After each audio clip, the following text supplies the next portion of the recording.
안녕하세요. 사연에 빠지다의 DJ 민영입니다. 오늘도 첫 번째 사연 시작하기 전에 구독과 좋아요 버튼 눌러주시고요. 그럼 오늘의 사연 함께 시작해 볼게요. 안녕하세요. 요즘은 사람의 탈을 쓰고 사람인 척 살아가는 사람들이 정말 많은 것 같아요. 가끔 인터넷이나 TV 프로그램만 봐도 동물이 사람과 더 깊이 교감하는 경우도 많고 종을 뛰어넘고 먹이사슬을 뛰어넘어서 약한 동물을 더 아껴주고 보호해주는 동물도 많더라고요. 근데 요즘은 이런 동물들보다 못한 사람들이 너무 많은 것 같아요. 가끔 사람이 아닌 것 같은 짓들을 하는 사이코패스나 정신병자, 연쇄 살인마들도 많지만 제 주변에는 그런 정신에 문제가 있거나 결함이 있지도 않으면서 주변 사람들에게 깊은 상처만 남기는 사람들도 있더라고요. 바로 저희 시아버지 같은 사람이에요. 지금은 좀 해결되긴 했지만 이 사람이 어떤 사람이고 우리 가족들이 어떤 피해를 입었는지 좀 하소연하고 싶어 이렇게 사연을 보내요. 혹시나 주변에 또 이런 사람으로 고통받고 있는 누군가가 있다면 꼭 빨리 벗어나길 바라는 마음으로요. 저희 시어머니를 처음 만났던 날이 아직도 눈에 선한데요. 저는 법원에서 일하는 행정직 공무원이에요. 딱히 취미나 특기도 없고 그냥 태어난 김에 사는 재미없는 사람이었어요. 그냥 여자로서 가질 수 있는 번듯한 직장에서 일하자 해서 가지게 된 직업이었답니다. 그냥저냥 시간만 까먹고 퇴근하면 집에 가는 집순이이다 보니 같이 일하는 동료가 남자 좀 사귀어보라고 소개시켜준 게 남편이었어요.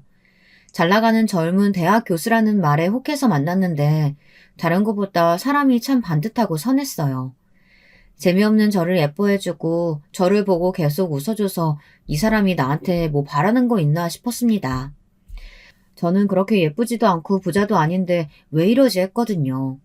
나중에 사이가 깊어지고 내가 그렇게 매력적이지도 않은데 나를 왜 만나려고 했냐고 하니까 사람이 꾸미 먹고 수수하면서도 참한 게 보자마자 자기 엄마 생각이 나서 좋았다고 하더라고요. 속으로는 이 남자 마마보인가 했는데 시어머니를 처음 보고 저도 어머니 팬이 됐어요. 어머니가 운영한다는 식당에 데려갔는데 정갈하고 아담한 식당이었어요. 근데 손맛도 진짜 좋으시고 식당이 참 깔끔하더라고요. 한정식 집이었는데 손님이 꽤 많았어요. 만나는 사람을 데려온 건 이번이 처음이라고 하시며 잘 왔다고 손을 잡아주셨죠. 말을 많이 하진 않으셨지만 연신 웃어주셨고 밥 많이 먹고 가라고 뭘 좋아하는지 일일이 물어주시더라고요. 제 직업이 뭔지 부모님이 뭘 하시는지 그런 거보다 아들이 좋아하는 여자라면 나도 좋다 이런 마음을 그냥 눈빛과 태도로 다 보여주시는 것 같았어요. 깊은 대화를 하지 않아도 정말 따뜻하고 좋은 분이구나 하는 걸 알 수 있었습니다. 이런 분에게 잘한 사람이라면 꼭 결혼해야겠다. 나한테 시어머니가 있다면 꼭 저분이었으면 좋겠다. 이런 생각이 들더라고요. 남편도 좋았지만 시어머니가 더 좋았어요. 전 늘 살면서 엄마가 고부 갈등으로 고통받는 걸 봤거든요. 그래서 결혼에도 관심이 없었습니다. 근데 저런 분과 가족이 된다면 정말 좋은 가족을 이룰 수 있겠다 싶은 거예요. 시어머니를 만나고 나서 남편한테 정말 마음을 많이 연 것 같아요. 그 이후로 시어머니가 뭘 좋아하시는지, 어떤 색깔 옷을 즐겨 입으시는지, 시어머니 음식 취향이나 태어난 곳 등등 시어머니에 대해서 묻기 바빴어요.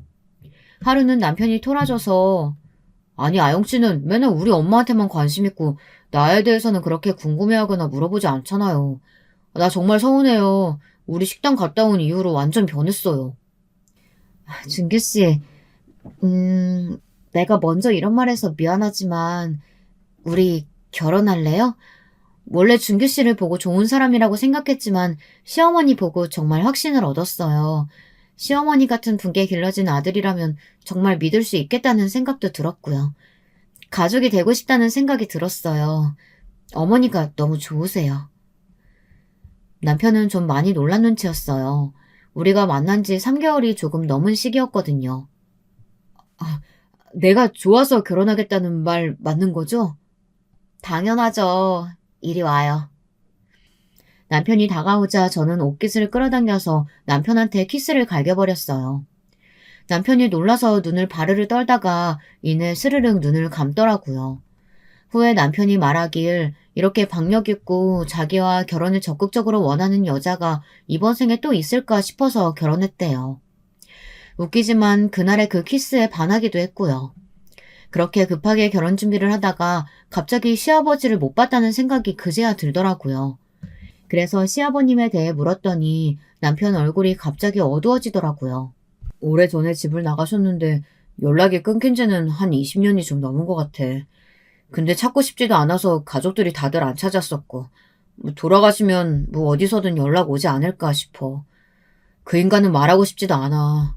다들 그 사람 때문에 엄마가 얼마나 고생을 했는지. 숨기려고 했던 건 아니고, 우리 집이 원래 아버지가 전혀 필요 없다고 생각하다 보니까 자연스럽게 얘기 자체를 안 한 것 같아. 절대 숨기려던 뜻은 없었어. 알겠어요. 나도 까먹고 있을 정도였으니까 미안해하지 않아도 돼요. 나중에 결혼하고 나서 천천히 얘기해줘요. 없는 사람인데 그렇게 중요하지도 않고요. 상관없어요. 고마워. 어떻게 내가 이런 신부를 얻었을까? 내가 진짜 복이 많다. 그치? 당신 어머니 덕인 줄 알아요. 나도 참 복이 많은 것 같아요. 내가 이런 가족을 얻게 될 줄이야.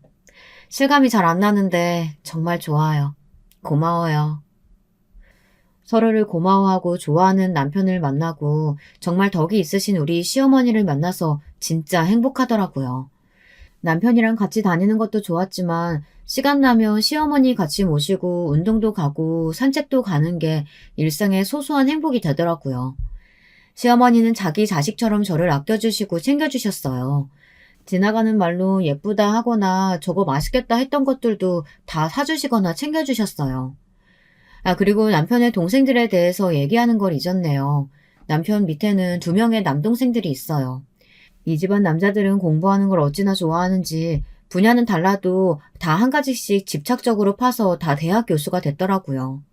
우리 남편은 건축과 교수고 둘째 성규 도련님은 전기과, 막내 민규 도련님은 컴퓨터 공학과 교수로 부임해 있었어요.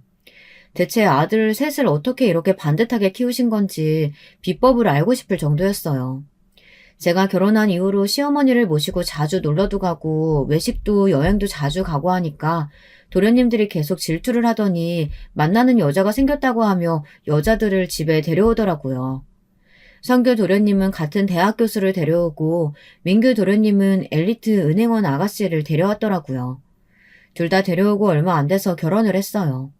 나중에 들어보니까 동서들도 시어머니를 보고 마음이 편안해지고 기분이 좋아졌대요. 이분과 가족이 되면 좋겠다는 생각이 저절로 들었다고 하더라고요. 이상하게 저희 셋 다 시어머니를 보고 남편에 대한 확신이 생긴 게 정말 웃겼어요. 삼형제들은 성격이 사실 다 침착하고 조용한 편인데요. 우리 며느리들이 잘 웃고 목소리들도 크고 잘 먹고 그래서 다들 한 집에 모이면 시끌벅적 웃음소리가 끊이지 않아 좋았어요. 둘째 동서도 어머니를 좋아하긴 하지만 셋째 동서는 정말 시어머니한테 푹 빠져서 그냥 엄마라고 부르더라고요. 셋째 동서가 일찍 엄마를 여의고 좀 외롭게 자랐었는데 술 마시고 꼭 라면을 끓여 먹는 버릇이 있다고 하더라고요. 술만 먹으면 그렇게 엄마가 끓여주는 라면이 먹고 싶어져서 그렇다는데 아무리 끓여도 그 맛이 안 난다고 라면 먹으면서 많이 울었다고 하더라고요. 참 고소하고 맛있었는데 어떻게 끓이는지 모르겠다고요. 근데 시어머니가 그 얘기를 듣더니 갑자기 라면을 끓여주시면서 술 먹고 엄마 생각하지 말고 라면 먹고 싶거든 언제든지 나한테 오면 된다고 하시면서 라면을 주셨나 봐요. 그날부터 고부가 아니라 그냥 모녀가 됐어요. 그리고 라면 맛이 딱 엄마가 끓여주신 라면 맛이라고 하더라고요. 참 신기하죠? 자주 가서 어머니 식당도 도와드리고 자주 주물러도 드리고 그냥 저희들끼리만 있어도 오순도순 참 재미있고 즐거웠어요. 그 인간들이 오기 전까지 말이죠. 일요일 낮에 다 같이 어머니 집에 모여서 밥을 먹고 가족끼리 거실에서 거의 드러눕다시피 하고 쉬고 있었어요. 일주일에 한 번씩 상황이 되면 시어머니 사시는 집에 다들 오는데 농담도 하고 옛날 얘기도 하고 놀고 있었는데 갑자기 경비실에서 연락이 왔어요. 갑자기 남편이라고 하시는 분이 찾아오셨는데 맞는지 확인 좀 부탁한다는 거였어요. 다들 남편? 이러고 있는데 설마 하는 생각이 들더라고요. 바로 그 인간, 옛날 이야기처럼 한때 존재했었다고 전해 들은 어머니의 남편. 그 사람이 드디어 나타나고야 만 거였어요. 언젠가 살면서 이런 날이 오지 않을까 했는데 생각보다 그 일이 빨리 일어나더라고요. 신혼여행 가서 남편한테 들었어요. 꽃밭에 있던 시어머니를 진창에서 뒹굴게 했던 그 악명 높은 시아버지에 대한 이야기들을요. 신혼여행 가서 침대에 누워서 이런저런 이야기를 하다가 그래도 알고는 있어야 할 것 같다고 하며 남편이 말을 꺼내더라고요. 시어머니는 그 시절에 있는 집에서 태어나 교육도 많이 받으시고 얼굴도 예쁘셨대요. 그림을 잘 그리셔서 미대에 다니시고 유학도 가려고 마음먹을 만큼 부자셨나 봐요. 그런데 갑자기 집안이 망하고 충격으로 아버지도 돌아가셔서 집안 형편이 갑자기 어려워지셨대요. 다니던 대학교도 학비를 낼 형편이 안 되고 가세가 확 기울었는데 주변 친척들이랑 어머니가 빨리 시집 가는 게 집을 도와주는 거라며 부잣집에 시집을 보내셨대요. 처음 만난 남편은 얼굴도 반반하고 꽤 친절하게 잘 대해줬대요. 집안이 망했다고 무시하지 않는 것 같아 마음에 들었고 이 정도 형편이면 나중에 친정도 좀 도와줄 수 있고 취미로라도 그림을 다시 그릴 수 있지 않을까 생각하셨대요. 결혼하고 딱 한 달, 그 기간 동안 예뻐해주고 사랑해주고는 임신했다는 소리에 내뱉는 소리가 왜 벌써 애를 베고 지랄이야? 였다네요. 시아버지는 집안만 믿고 돈도 흥청망청 쓰고 아무 기술도 능력도 그리고 의지도 없는 사람이었대요. 자기 아버지가 잘 나가는 사업가이니까 묻은 재물이 늘 풍족했고 나중에 회사나 경영하면서 살면 된다고 하면서 그 어떤 노력도 하지 않았답니다. 아버지가 꾸중하고 뭐라고 해도 천성이 그랬는지 고쳐지지 않았대요. 원래 막내 아들이라 그래 어쩔 수 없지 하고 오냐오냐 키웠는데 그 위에 형이 사고로 죽게 되면서 갑자기 집안에 장남이 된 거죠. 갑자기 변한 환경에 적응도 안 되고 더군다나 책임감이라고는 눈꼽만큼도 없는 사람이 하루아침에 변할 리가 있나요? 철이라도 들라고 어른들이 결혼시켰는데 처음에는 잘 보이고 싶어서 조심조심 연기하더니 나중에 결국 본색을 드러냈대요. 하여간 임신했다는 소리에 그날로 집 밖에 나가 자고 오기를 밥 먹듯 하고 이 집 저 집 술집을 드나들면서 돈 퍼나르기 십상에다가 결국에는 나중에 도박에도 손을 대셨대요. 그나마 여자들 만나서 돈 퍼주게 하실 땐 괜찮았는데 도박을 하고 나서는 아 정말 죽겠구나 큰일 났다 싶으셨대요. 아이 태어날 때도 시어머니 혼자 낳으셨다고 해요. 집만 덩그러니 있고 집안에 돈 될 만한 건 남편이 다 들고 나가 팔아치우는 통에 아이를 낳아서 키울 걸 생각하니 눈앞이 캄캄하셨대요. 혼자 조금씩 소일거리 하면서 돈을 모으면 남편이 절대 찾지 못할 데다가 숨겨놓고 가슴 졸이곤 하셨대요. 물론 시어머니가 머리가 좋아서 한 번도 들킨 적이 없다고 하시더라고요. 그 외로운 걸 어떻게 견디셨을까 생각하니 저도 모르게 눈물이 나더라고요. 시어머니 생각하면 둘이 같이 울었어요. 눈물 닦아주고 울고 반복했네요.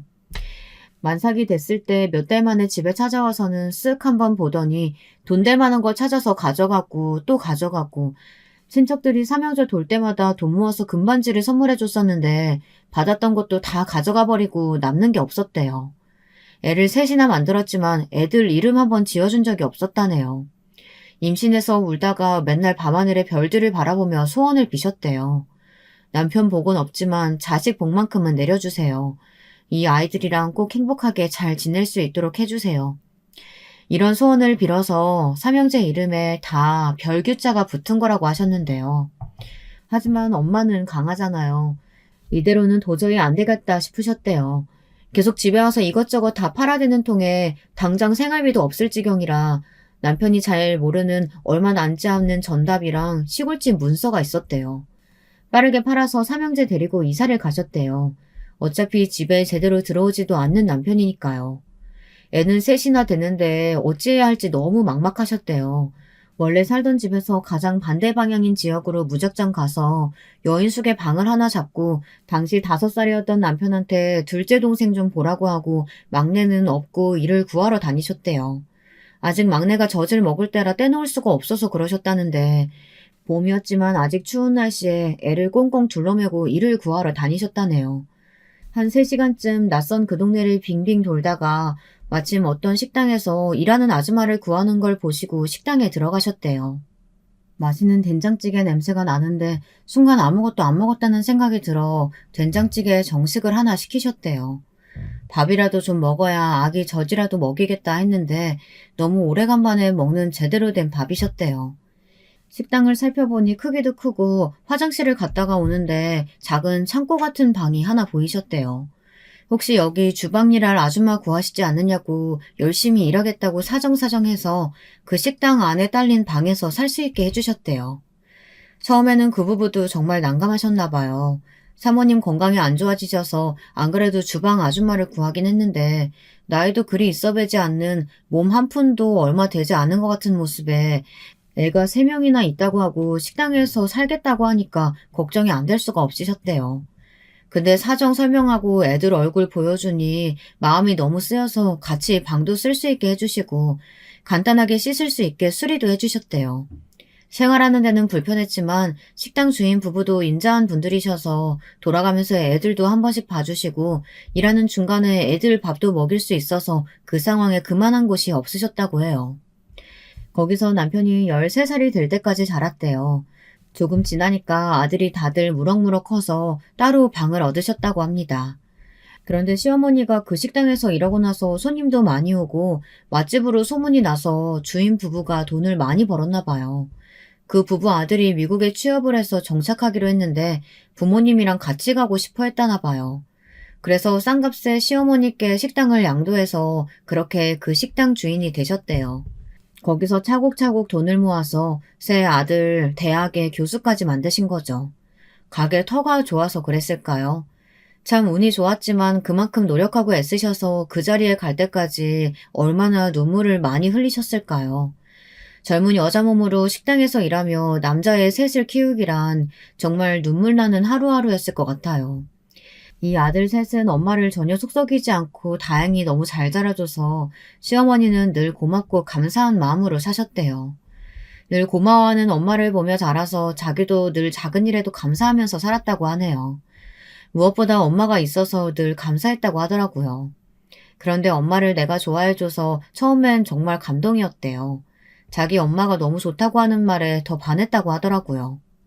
이 아들 셋은 자기들이 알아서 취업 후에 엄마 노후를 위해 매달 적금을 부었대요. 엄마한테 효도하려는 모습이 너무 귀엽더라고요. 그 젊은 남자들이 모여서 엄마 얘기하고 고민하고 했을 생각을 하니 너무 웃겼어요.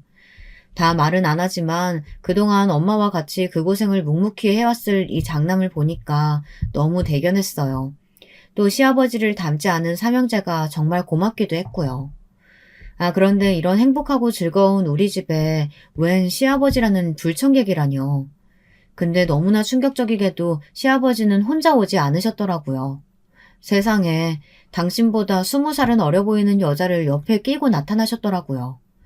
시어머니도 궁금해서 가끔 소식을 알아보셨다는데 맨날 들리는 소리가 도박으로 살던 집을 날렸다. 같이 살던 여자들도 맨날 도망간다. 이런 말들이라서 형편이 나아졌지만 절대 사는 곳을 알리지 않으셨다는데 왜 시아버지가 갑자기 나타났는지 정말 궁금했는데 시아버지 입에서 나오는 소리를 듣고 정말 전 표정을 숨길 수가 없었습니다. 우리 집 담보 팔아서 도망간 거 내 진작 알고 있었지만 내가 널 가만히 둔 거는 내가 진짜 마음이 약해서 그랬던 거지. 도둑질 행간 걸 용서해서 그런 건 아니야. 바람이 나서 나갔는지 몰라도 내 새끼들 키우느라 고생 많겠다 싶어서 그냥 놔뒀던 거라고.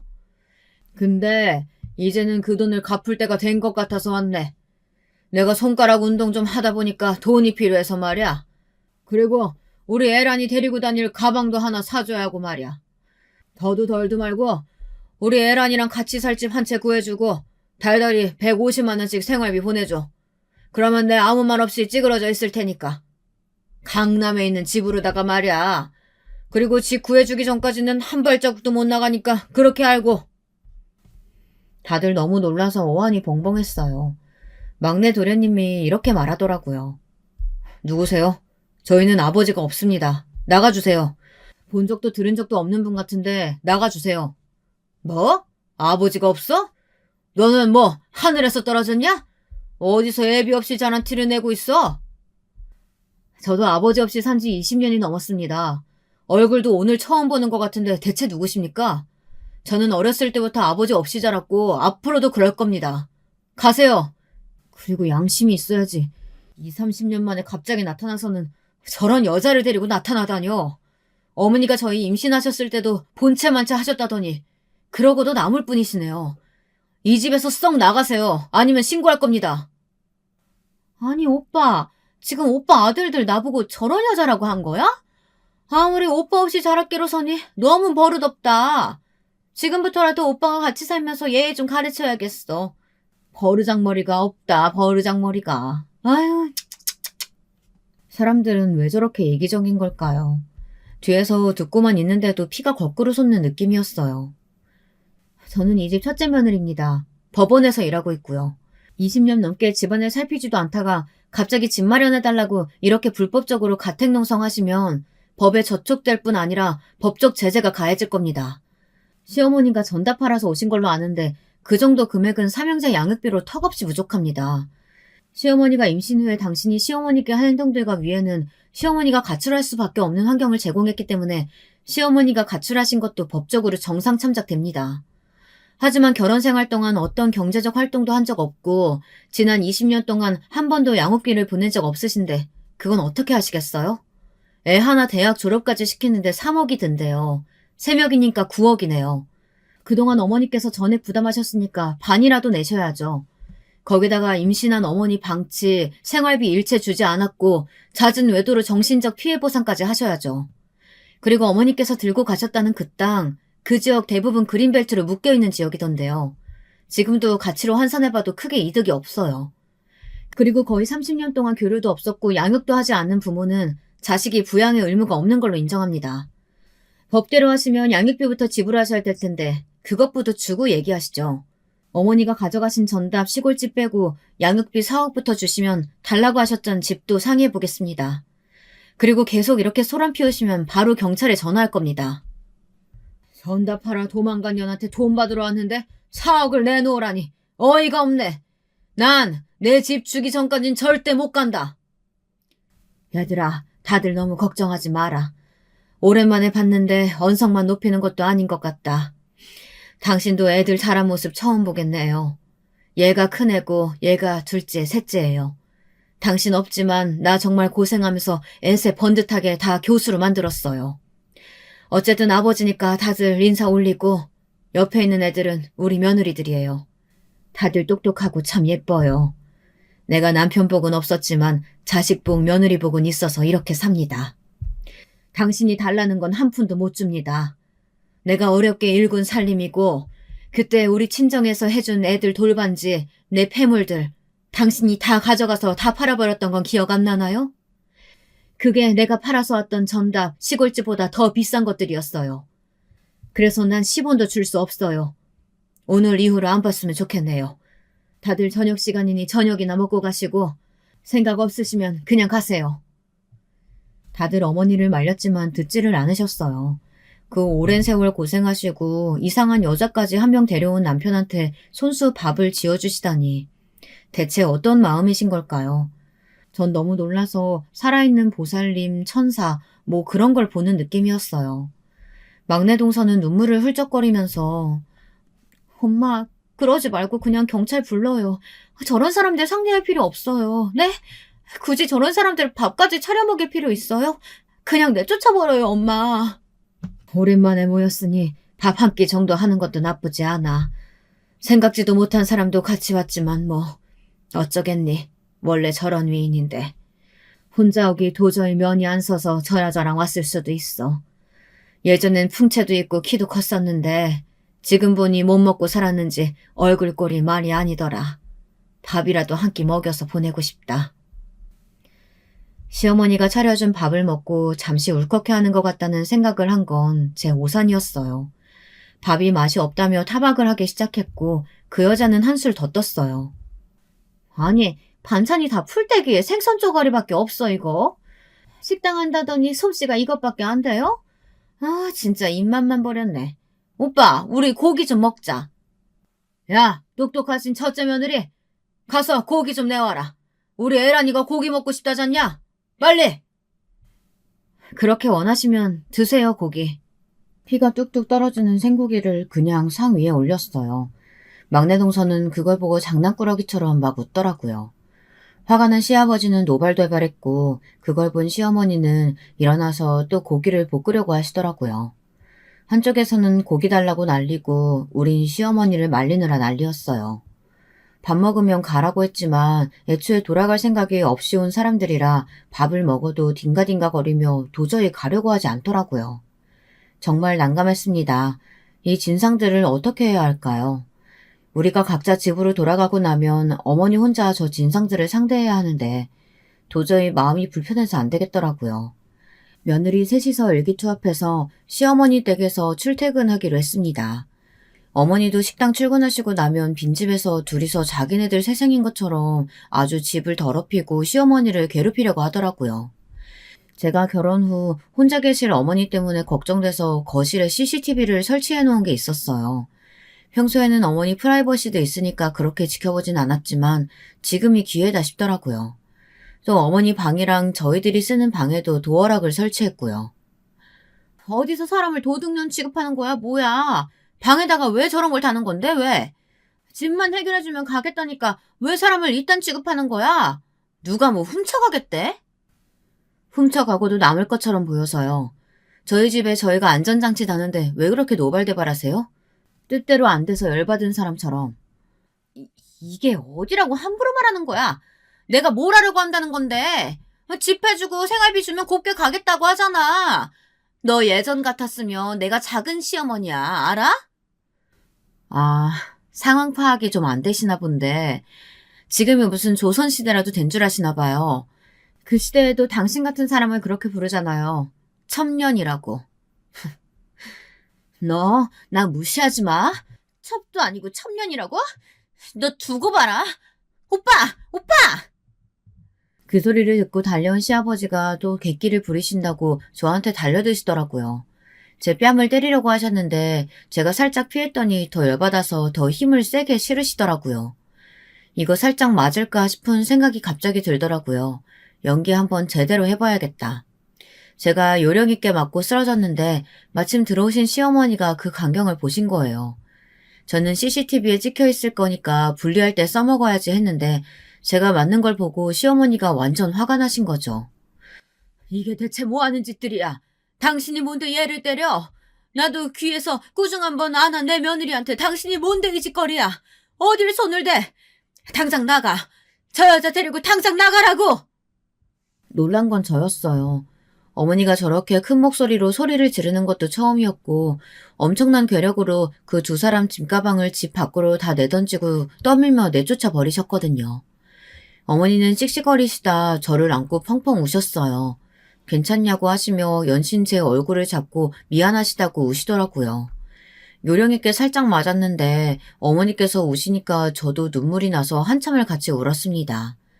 그 수십 년을 참고 산 마음이 한 번에 터지셨는데 왜 눈물이 안 나겠어요. 어머니는 그 오랜 세월 소중하게 키운 아들이 사랑하는 여자, 내가 지켜줘야 한다 이런 생각밖에 없으신 것 같았어요. 퇴근 후에 가족들이 다들 왔었는데 집안 꼴이랑 저희 얼굴을 보고 상황이 심각한 걸 알았나 봐요. 엄마, 여보, 왜 그래? 무슨 일이야 이게? 여보, 나 배고파. 밥 먹으러 가자. 나 맛있는 거 사줘. 어머니, 우리 맛있는 거 먹으러 가요. 그래, 그러자. 고기 먹을래? 해물로 먹을래? 다요, 어머니. 다 나오는 대로 가요. 식구들이 궁금한 눈치였지만 저랑 어머니는 그냥 맛있게 밥을 먹었어요.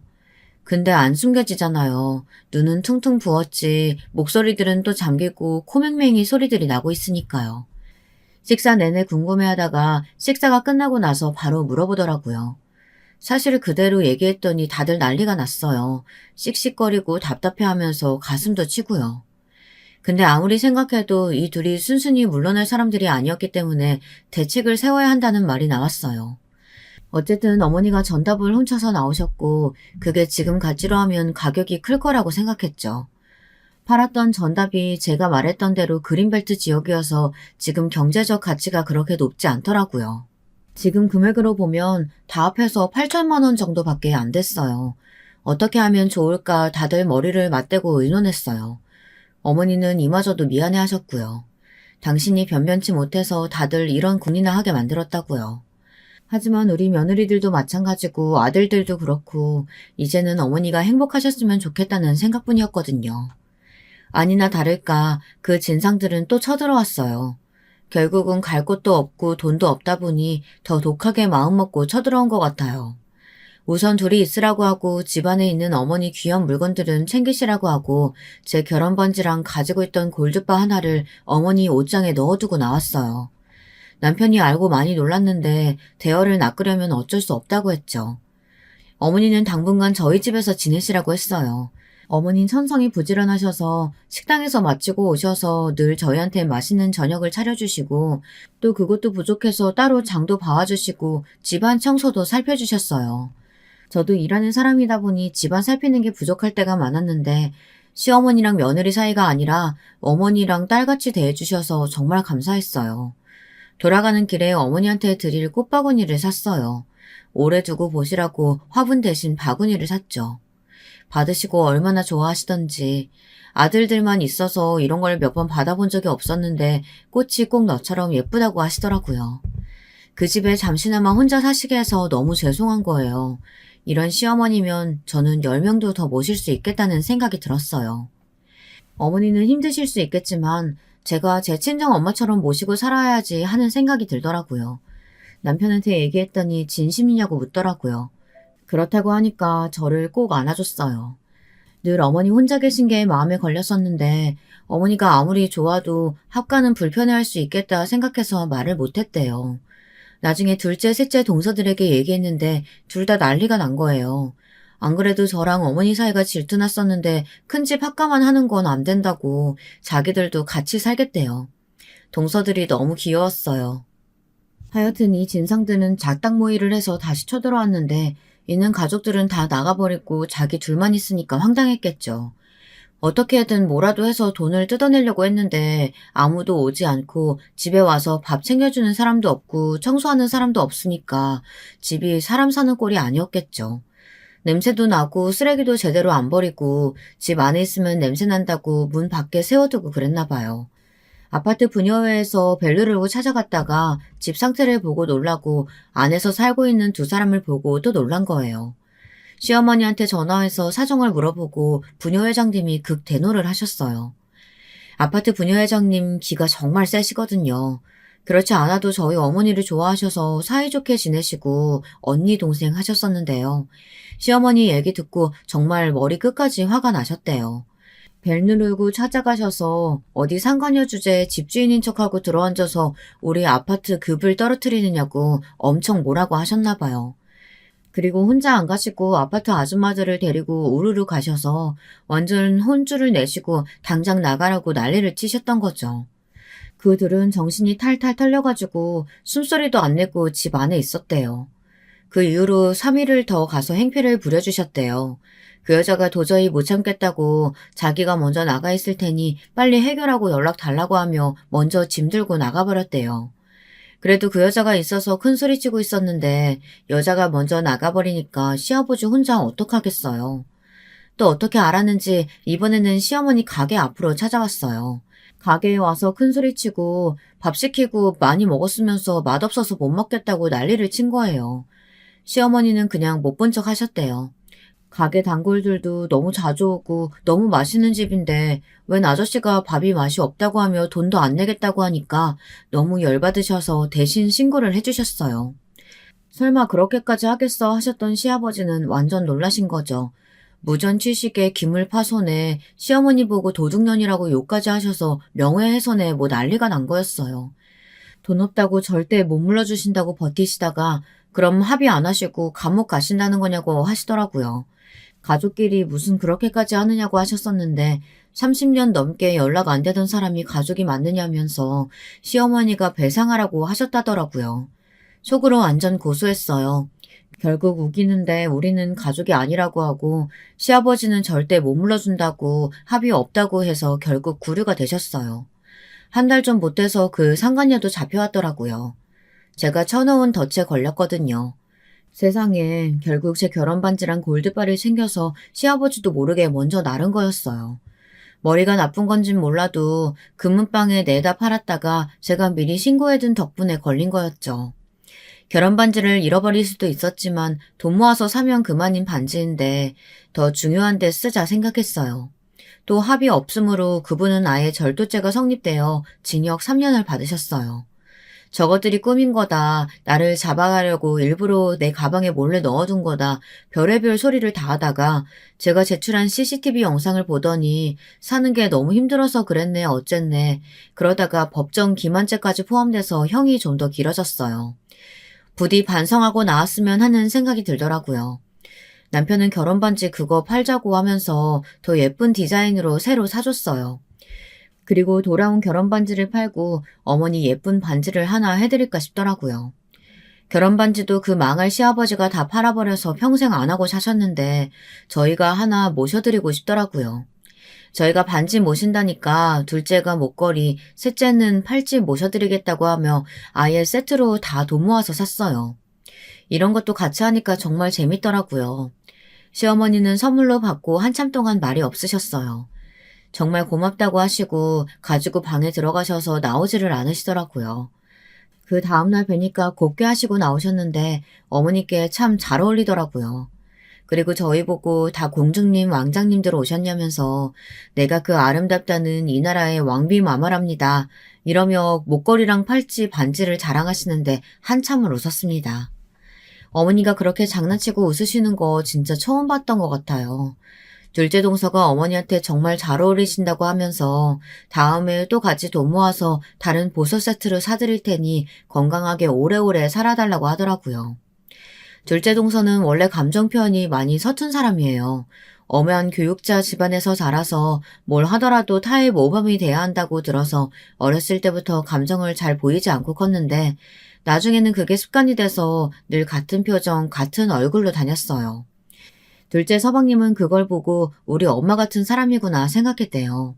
아파도 무표정, 좋아도 무표정, 뭐 그랬다나 봐요. 근데 도련님이 계속 옆에 붙어서 예쁘다고 하고 귀엽다고 하고 웃는 얼굴 되게 예쁠 것 같다고 하고 지나가는 말로 계속 그렇게 플러팅을 했나 봐요.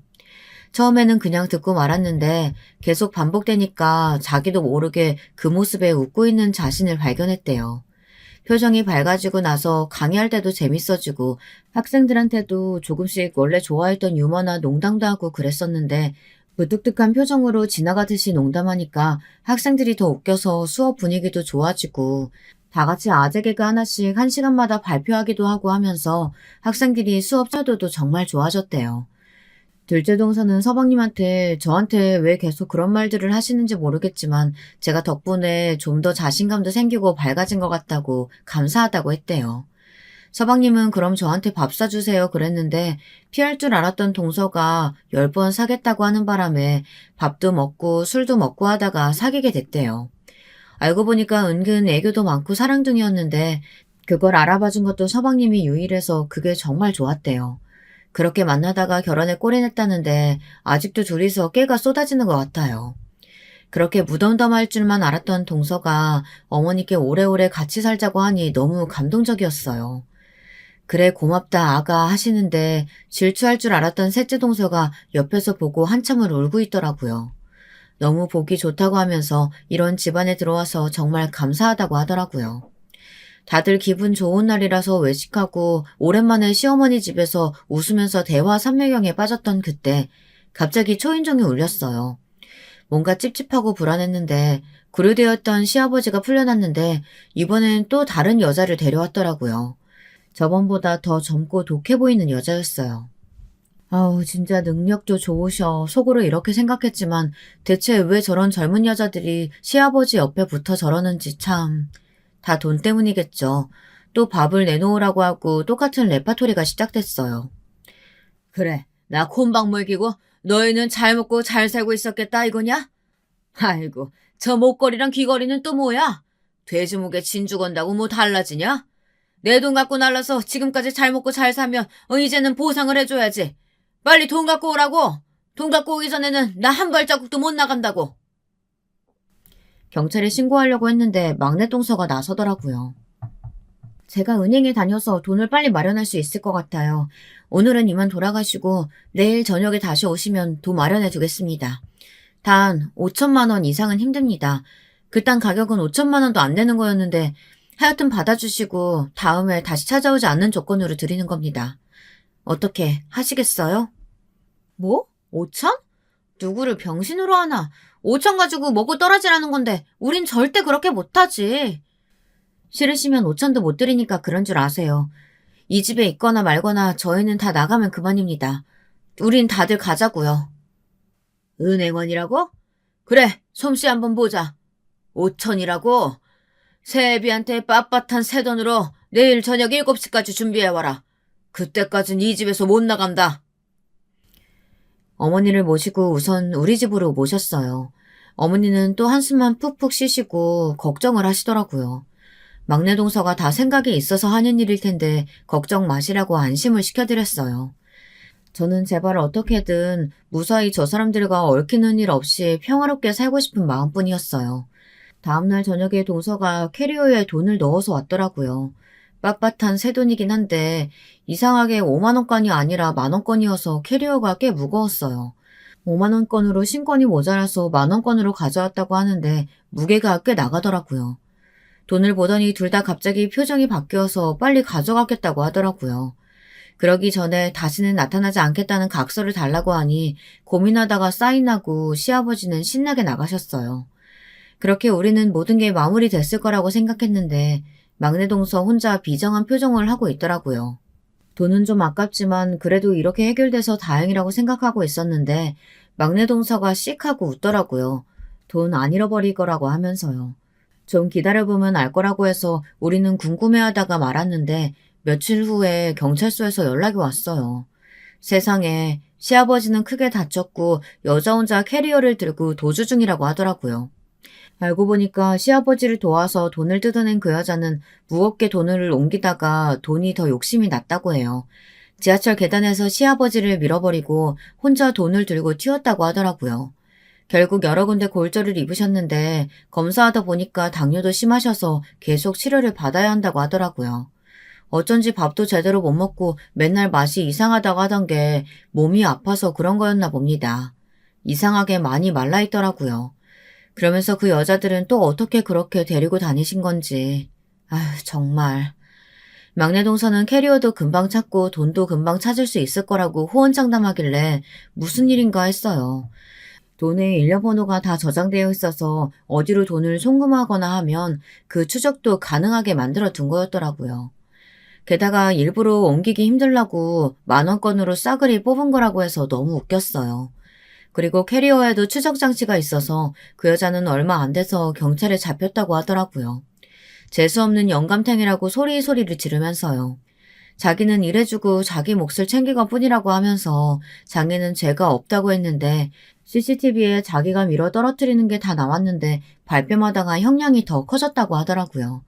정말 사람은 뿌린 대로 거두는 것 같아요. 동서 덕분에 그 여자도 빨리 잡았지만 다친 시아버지는 충격이 컸는지 먹는 것도 잘 안 먹고 자기 신세를 서글퍼만 한다고 하더라고요. 두 다리가 부러지고 골반도 부러지셔서 몇 개월 동안 치료가 필요하다고 하더라고요. 어머니가 나 혼자 찾아가 보겠다고 하셔서 말리질 못하고 보내드렸어요. 그래, 다친 데는 많이 아프죠. 큰 돈 가지고 크게 한탕해야 하는데 그걸 못해서 많이 속상했겠어요. 가족들한테 돈 뜯어가면 좀 행복하게 살지. 그런 여자한테 당해서 걷지도 못하고 속도 참 쓰리겠소. 차라리 돈 받겠다고 혼자라도 왔으면 가족으로 받아주기라도 했을 텐데. 내 잘생긴 아들들 보니까 어떻든가요? 당신이 낳아놓기만 하고 간 아들들을 내가 참 번듯하게 키워놨는데 부럽지 않던가요? 셋 다 대학 교수에 며느리들까지 다 참하고 예쁜 애들이에요. 단 한 명도 착하고 예쁘지 않은 애가 없어요. 심지어 새 집안 다 모여서 같이 살자고 나한테 얘기합디다. 내 노후 자금 마련해준다고 자기들끼리 적금까지 모으고 있어요. 당신은 참 내가 부럽겠소. 당신이 말한 대로 내가 그 전답이랑 시골집 돈 가져갔으니 지금 다친 치료비랑 요양원 돈을 다 대드리다. 하지만 당신 죽기 전까지 가족들은 다시 볼 수 없을 거요. 당신이 그때 처음으로 돌아왔을 때 한 번이라도 미안하다, 내가 잘못했다, 말 한마디라도 했다면 아들들도 그렇게 마음이 돌아서지 않았을 텐데 당신 자존심 한번 부리고 배짱 부린 덕분에 우리 아들들 마음에 상처낸 거 난 절대 용서하지 않을 거요. 평생 가족 없이 아픈 몸으로 반성하면서 외롭게 생 마감하시오. 그럼.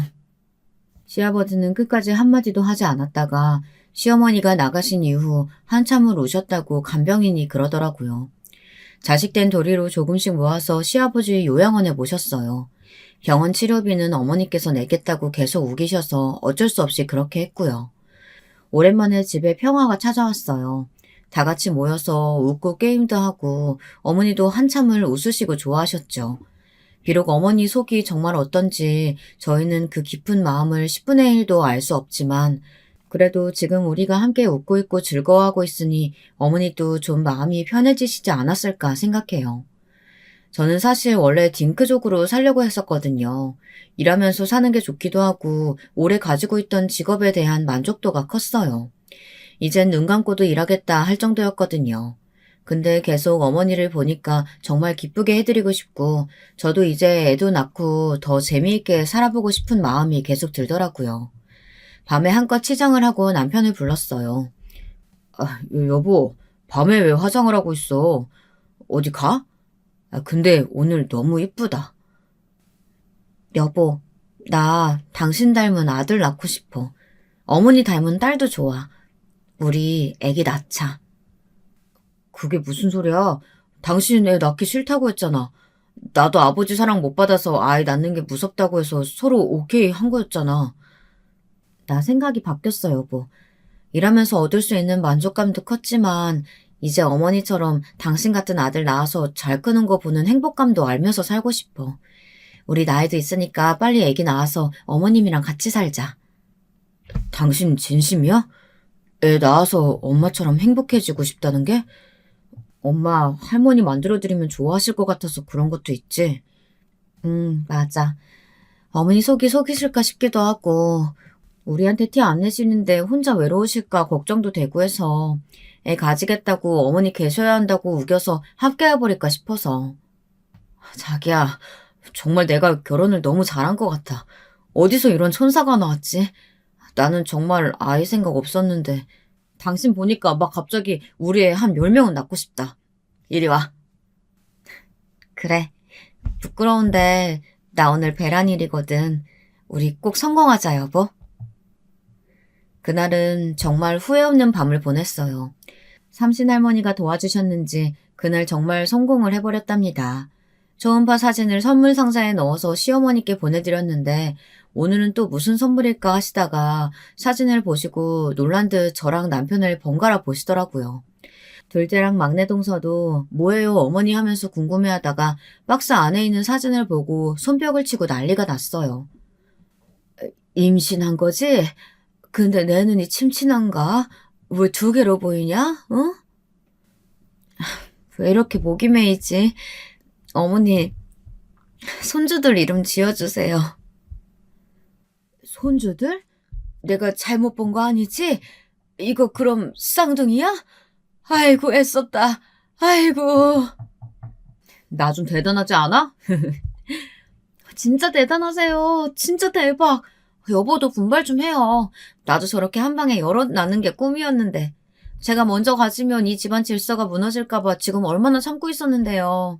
이제 둘째 형님 차례예요. 저 진짜 입술 꽉 깨물고 기다리고 있습니다, 형님. 해볼게. 여보, 빨리 집에 가자, 얼른. 알았어. 빨리 가자, 빨리. 진짜 그 모습을 보는데 무슨 시트콤 보는 줄 알았어요. 막내 동서는 갑자기 새 쌍둥이를 갖고 싶다고 막내 서방님을 보는데 막내 서방님이 오늘부터 헬스 끊고 운동하겠다고 해서 집안이 시끌벅적해졌습니다. 한참을 웃었던 것 같아요. 어머니께 진지하게 합가하자고 말씀드렸더니 좋다고 하시더라고요. 정말 너무 기뻤어요. 같이 합가할 계획을 짜는 걸 보더니 둘째 동서가 이건 좀 아닌 것 같다고 심각하게 얘기하더라고요. 자기도 시어머니랑 같이 살고 싶다면서 합가 같이 하자고요. 그러니까 막내 동서도 같이 하고 싶다고 해서 저희는 머리를 맞대고 같이 고민했어요. 사실 적당한 집이 하나 있긴 했어요. 얼마 전에 친정 엄마가 물려주신 집이 하나 있긴 했거든요. 친척 어른들이 물려주신 집이라고 했었는데 오래된 주택집인데 희한한 게 4층 집이었어요. 거의 뭐 연립주택 같은 느낌이라고 해야 할까요? 공사하고 수리하면 사실 내 가족이 다 모여 사는 건 문제도 아니었는데 다들 같이 살려고 할까 하는 생각이었거든요. 긴가민가 하다가 가족 회의를 했는데 다들 너무 좋다고 하더라고요.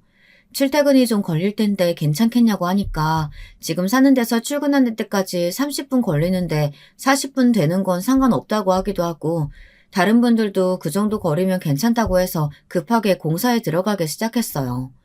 건축가 교수인 남편이 심혈을 기울이고 여러 다른 교수님들한테 자문도 구해서 집을 다시 짓기 시작했어요.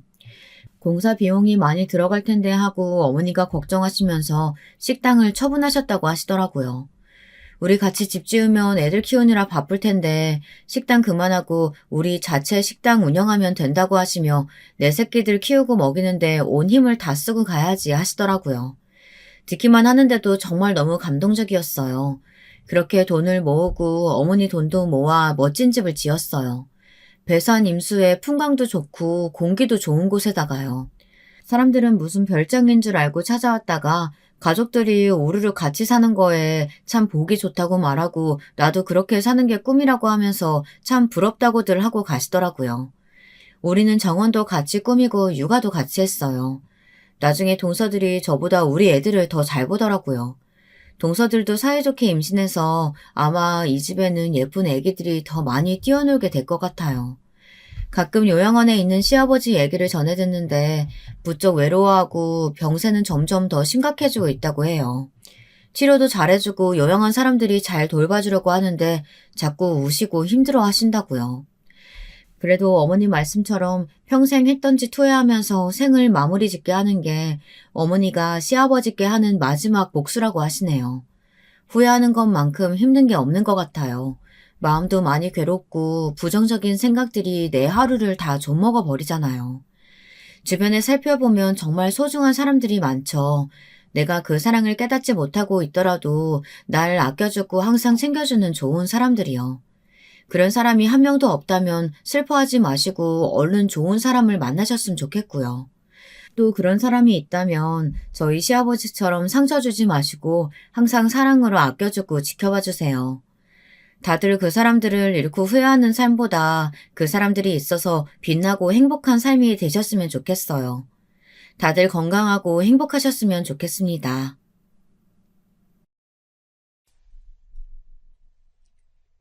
여러분, 두 번째 사연 시작하기 전에 좋아요, 구독 꼭 눌러주실 거죠? 그럼 두 번째 사연 바로 시작합니다. 이번 사연은 경기도에 살고 계신 30대 여성분께서 보내주셨어요. 20대에 겪으셨던 일을 사연으로 적어서 신청해 주셨는데요. 어떤 흥미진진한 내용일지 함께 만나보시죠. 저는 대학을 3수 끝에 들어갔어요. 혹시 서울대 가려고 그랬냐고요? 아니요. 그건 아니지만 나름 이유가 있었습니다. 왜냐하면 저의 목표는 의대였기 때문이에요.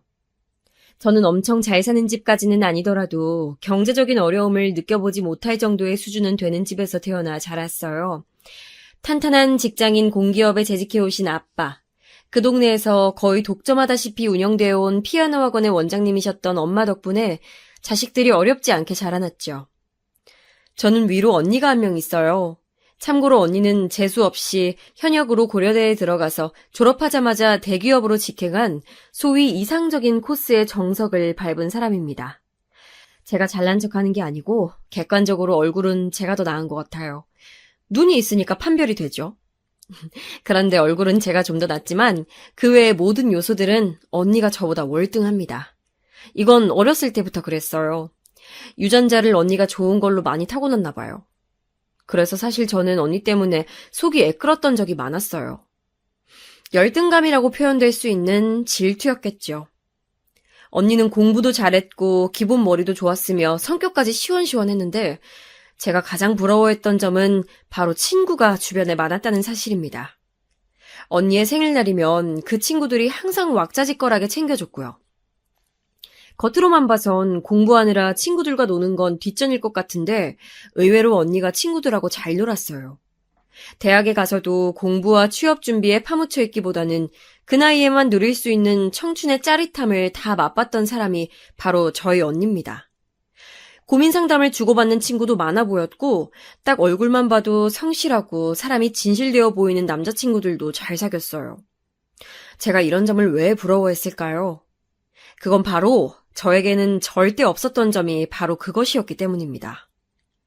사람이 살면서 중요하게 여기는 복이 여러 개 있다지만 저는 그 중에서도 인복이 정말이지 인생을 좌지우지하는 중요한 요소라고 봅니다. 나이 지긋하게 드신 분들이라면 아직 30대에 불과한 제가 이런 것을 운운하는 게 어쩌면 우습게 여겨지실 수도 있을 것 같아요. 하지만 제가 겪은 일화들을 보신다면 제가 왜 인복에 연연하는지 저를 조금은 이해하시게 될지도 모릅니다. 여러 가지 일들이 있었지만 제가 대학에 입학한 직후에 겪었던 경험을 먼저 공유하고 싶네요. 말씀드렸다시피 저는 삼수를 한 끝에 대학에 입학했어요. 우리나라에서 최고 명문으로 꼽히는 그 수준의 대학은 아니었고요. 그래도 어쨌거나 의대였습니다. 기나긴 혼자와의 싸움을 끝마친 저는 부푼 꿈을 안고 대학 생활을 시작했지만 저를 기다리고 있었던 건 속이 울렁거릴 만큼 방대한 양의 공부였어요. 기껏 고등학교 졸업 후에 3년을 써가면서 공부를 해가며 대학에 왔더니 더 심각한 공부의 길이 제 눈앞에 펼쳐져 있을 줄이야. 제가 너무 안일했었나 봐요. 끝도 없는 공부 때문에 정신을 다잡기가 어려웠습니다. 설마 이렇게까지 공부량이 많을 줄은 몰랐거든요. 엄마, 막상 대학에 오니까 내가 생각했던 거랑은 달라. 근데 이 생활을 앞으로 몇 년이나 더 해야 한다고? 게다가 졸업해도 끝이 아니라 계속 또 시험을 봐야 되고 인턴 생활부터 시작해서 계속 위로 올라가야 하고. 엄마, 나 갑자기 자신이 없어. 너무 긴 마라톤이야. 미니야, 너 벌써부터 이렇게 나약해 빠진 소리 할 거야? 너 이러면 정말 엄마는 속상해. 너한테서 그런 소리나 들으려고 지금까지 너 뒷바라지 해준 줄 아니? 왜 화를 내? 난 힘들다도 투정도 못 부려? 그리고 나 삼수하는 동안 엄마가 무슨 뒷바라지를 하면서 신경을 써줬다 그래. 삼수하는 동안 썼던 돈, 그 생활비, 학원비, 그것들 다 지원해줬으면 뒷바라지 해준 거지. 그럼 뒷바라지 안 해준 거니? 남들 같으면 재수까지는 해도 삼수는 못해, 돈이 부담돼서. 미니야, 너는 엄마 아빠 잘 만나서 돈 걱정 없이 공부만 해서 삼수했고 앞으로도 생활비 벌려고 아르바이트 같은 거 안 해도 의사 될 때까지 용돈만 받아서 쓰면 되는데 아니 도대체 뭐가 힘들다고 이렇게 징징거려? 너 그렇게 해서 의사 되겠어? 대학 졸업이나 하겠냐고. 엄마가 그렇게 말하니까 나 너무 서러워지려고 그런다. 내가 언제 의사하고 싶다고 그랬어?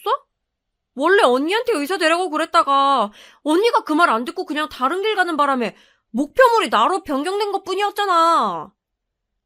너희 언니는 의사가 안 돼도 알아서 잘 먹고 잘 살 사람이니까 그랬던 거고 넌 다르잖아. 미니 네가 머리가 약삭 빠르기를 특별한 재주가 있기를 그냥 엄마 아빠 말대로 의대 가는 게 팔자 펴는 길인 것을. 정말이야? 그것 말곤 이유가 없어? 친척들 중에서 의사가 있는 게 늘 질투나고 신경 쓰였던 거 아니고? 연락 안 하고 지냈던 친척들인데 내가 의대 가자마자 엄마가 먼저 연락 돌렸잖아. 나 다 알아. 넌 정말 예민하기도 하다. 아이 왜 쓸데없는 생각까지 하고 그러냐? 아유 참나. 아무튼 너 한 번만 더 힘들다더니 어쩌니 그러기만 해봐. 네가 막노동 현장을 한번 뛰어봐야 공부하는 게 안 힘들다고 하지. 하여간에 배부른 소리만 할 줄 알아. 저는 의대로 진학한 후에 무척 힘들었어요. 원래 제가 의대를 목표로 삼았던 것도 아니었고 부모님이 하도 성화를 부리셔서 그랬을 뿐이었어요. 저에게는 달리 꿈이나 다른 목표가 없었기 때문에 의대라는 간판이 꽤나 좋아 보였습니다. 그래서 그 의대라는 목표를 향해 달려왔는데 막상 목표를 이루고 나니까 너무 허무했으며 앞으로 어떻게 뭘 더 해놔야 할지 방향을 잃어버렸어요. 공부에도 의욕이 없어졌죠. 흰 가운 입고 환자들을 만나며 치료에 전념하는 멋진 의사. 저에게는 전혀 장래 희망이 아니었습니다. 그런 와중에 기껏 온 의대를 자퇴하는 사람들이 몇 명 보였어요. 오기 힘들다는 의대를 자퇴하는 경우가 은근히 많다는 거 알고 계셨나요? 적성에 안 맞았든 공부량이 많아서 도저히 못 따라가겠다는 판단을 내렸든 무슨 이유에서건 의대를 그만두는 사람들이 꽤 된답니다. 그 모습들을 보면서 저도 강렬한 유혹에 시달렸어요. 그러나 의대를 저의 멋대로 때려칠 배짱 따윈 없었죠. 이러지도 저러지도 못하고 울적해 있던 저에게 고등학교 친구가 먼저 연락을 해왔습니다. 제가 삼수를 하던 시간에도 가끔씩 연락을 했던 친구였고 말할 것도 없이 고등학교 재학 시절에는 거의 단짝이었어요. 제가 의대를 입학한 후에는 그 이전보다 활발하게 연락을 주고받고 있었죠. 그런데 제가 정말 힘들고 괴로운 순간에 저한테 먼저 연락을 하더니 지난주에 힘들다고 했잖아. 이번 주는 괜찮아? 라는 식으로 저한테 물어오는 거예요. 그 관심에 제가 너무 고마워서 눈물이 났었어요. 저에게 친한 친구는 몇 명 있었지만 이 친구에 비할 바는 못 됐죠. 그래서 이 친구에게 가족 얘기나 대학생활 고민 같은 것들도 많이 털어놨습니다. 그러던 어느 날 이 친구가 저한테 남자 소개를 받아보려면서 적극적으로 권장했어요. 대학 오고 나서 연애를 한 번 할 뻔도 했었는데 흐지부지 돼서 그 후로는 괜히 겁난다. 가뜩이나 공부 때문에 힘든데 연애까지 하면 감당이 어려울 것 같기도 하고. 미니야, 사실은 내가 말이지 엄청 괜찮은 오빠를 알고 있거든. 내가 보기엔 최고로 좋은 사람이야. 그래서 이 오빠를 너한테 소개시켜주고 싶은 마음이 들어서 자꾸만 남자 만나보라고 말했던 거야. 넌 어때? 네가 생각만 있다면 난 너를 이 오빠랑 연결시켜주고 싶은데. 뭐? 그런 사정이 있었던 거야? 어쩐지 이상하다 싶었어. 솔직히 누굴 만나기엔 부담스러운 타이밍이긴 한데 네가 정말 괜찮은 사람이라고 하니까 한번 만나볼까 싶기는 하다. 그래, 한번 만나보기나 해. 정말 괜찮은 사람이라서 너랑 꼭 붙여주고 싶어. 설레발 떨어서 민망하긴 한데 둘이 정말 잘 어울릴 것 같거든. 그 친구가 엄청 적극적으로 밀어붙이는 바람에 저는 그 괜찮은 사람이라는 오빠를 소개받게 되었답니다. 며칠 그 오빠랑 연락을 주고받다가 주말에 시간을 잡고 만나게 됐어요. 드디어 만나는 약속이 잡힌 것을 안 그 친구는 벌써부터 김칫국을 마시면서 커플 탄생을 축하한다고 상화였죠. 자기가 장담하건대 제가 그 오빠를 분명 마음에 들어 할 거래요. 저는 거기까지 듣고 나니까 솔직히 더 기대가 되어서 약속 장소에 나갔습니다. 그간 사진으로만 얼굴을 봤었고 메시지로만 연락을 했었던지라 실제로 만나보면 어떤 사람일지 궁금했어요. 실물 인상은 평범했고 대화도 그럭저럭 잘 이어졌네요. 그런데 문득 제 눈길이 그 사람의 손에 닿고 말았습니다. 제가 크게 티는 내지 않았지만 그 순간에 깜짝 놀라고 있었어요. 왜냐하면 그 사람의 왼손이 뭔가 특이했기 때문입니다. 잘 보니까 왼손에 새끼손가락하고 넷째 손가락 끝마디가 없었어요. 5손가락 중에서 그 끝 2손가락이 유독 짧아서 제 시선을 잡아챘던 것이었죠. 이걸 말로 꺼내서 물어보려니까 왜 이렇게 망설여지지? 그냥 일단은 모른 척 입을 다물고 있어야겠다. 저는 당혹스러움을 애써 감췄어요. 그리고 나서 카페를 나와 다른 곳으로 이동을 하는데 그 사람의 걸음걸이가 미세하게 좀 이상하다는 인상을 받았어요. 제 시선을 느꼈는지 그 사람이 민망하단 표정으로 알려주더라고요. 몇 년 전에 사고를 당해서 왼쪽 다리를 아주 살짝 절게 되었다고 말이죠. 사실을 알고 나서 제가 머릿속이 많이 복잡해졌어요. 여러분 같으면 그 상황에서 평정심을 유지할 수 있으셨을 것 같나요? 20대 초반이었던 저는 유연하게 대처할 줄을 몰랐습니다. 그래서 끝까지 아무렇지 않은 척할 수 없었고 식사값을 제가 계산하고 일어났어요. 죄송하지만 먼저 들어가 보겠다는 인사를 남긴 채요. 솔직히 말해서 기분이 좀 나빴습니다. 왼손가락, 왼다리가 그렇게 된 거 보면 한꺼번에 사고를 당해서 그렇게 되었던 것이겠죠? 안타까운 일인 건 맞는데 적어도 소개팅 상대인 저한테는 그 사실을 만나기 전에 미리 고지했어야 하는 거 아닌가요? 아무것도 모른 채로 그 자리에 나갔었다는 것 자체에 저는 모멸감을 느꼈어요. 당연히 소개를 주선한 그 친구에게 연락을 했는데 그랬다가 저는 사과를 받기는커녕 어처구니가 없는 취급을 당해야만 했습니다. 저는 왜 그 오빠에게 장애가 있는 걸 미리 말하지 않았냐고 화를 내는데 그 친구가 적반하장으로 나온 거예요. 너 진짜 생각하는 거 별로다. 유민이, 너는 사람의 장애 유무로 그 사람을 판단하는 거야? 내가 너를 잘못 알았었네? 정말 실망이야. 뭐라고? 네가 왜 나한테 실망을 해? 내가 언제 장애인 욕을 했어? 그런 게 아니잖아. 적어도 나한테 말을 해줬어야지. 그게 맞는 거지. 너도 그 오빠도 둘 다 아무 말도 안 한 걸 보면 둘이서 작정하고 나한테 이런 거잖아. 이런 매너 없는 건 어디서 배웠어? 나야말로 너한테 실망이야.